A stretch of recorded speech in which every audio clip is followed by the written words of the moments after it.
When it comes to the big projects or big goals that we've got in our lives, maybe we're starting a nonprofit, maybe we're going after our PhD, or maybe we just want to improve our relationship with our spouse or be a better parent, be more productive and effective at work, start a business, whatever.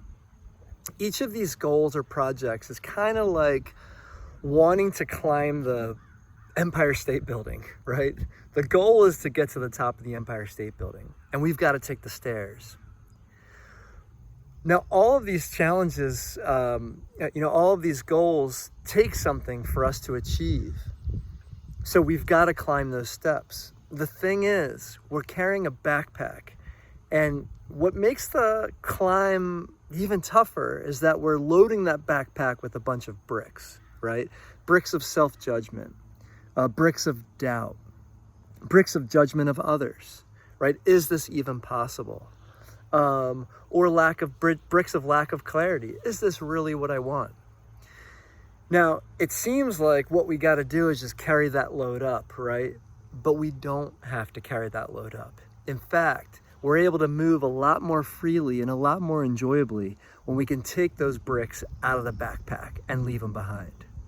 So most of these videos I think that I've been making and most of my blog posts are actually about processes and ways to remove those bricks from our backpack. See, what happens when we remove those bricks is that we get lightened up, right?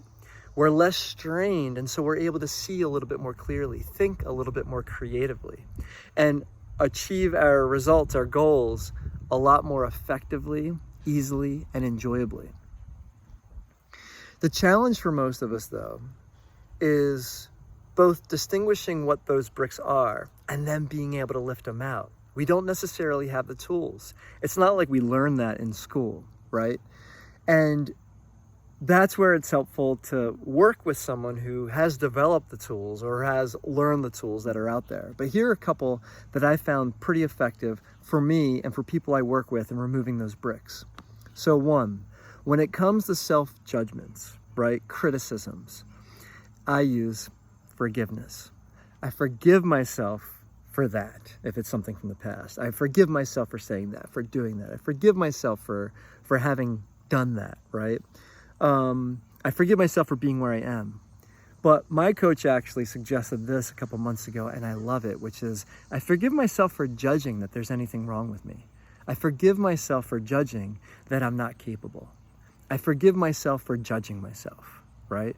So it just starts, and we're not just saying the words, we're actually fostering the feeling and the spirit of that forgiveness when we do it, right? So I'm bringing some compassion to myself as a human. I'm bringing a feeling of warmth, a feeling of love, and really a feeling of forgiveness, right? So we got to figure out what that is. Another technique that's been super helpful when it comes to either judgments or lack of clarity, it's actually just to start to articulate for ourselves what we're committed to. You know, if we're dealing with relationship issues, it's like, hey, I'm committed to having a great relationship with my wife. I'm committed that my wife really loves her life.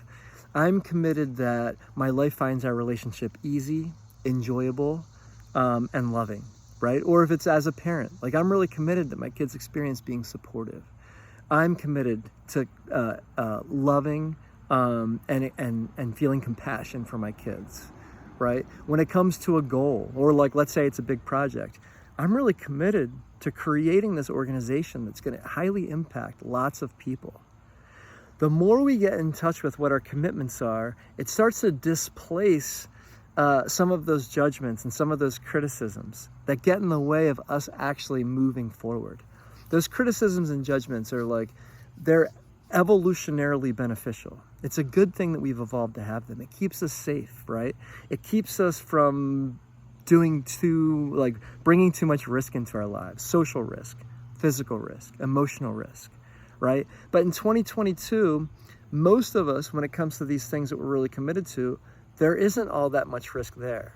And in fact, when there is risk, what we're committed to and what we're interested in is so worth it.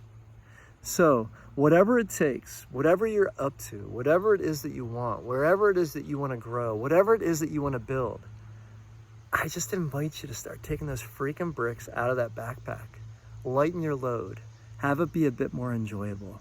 You've got this. You've got what it takes, and just stay in touch with what it is you're really committed to.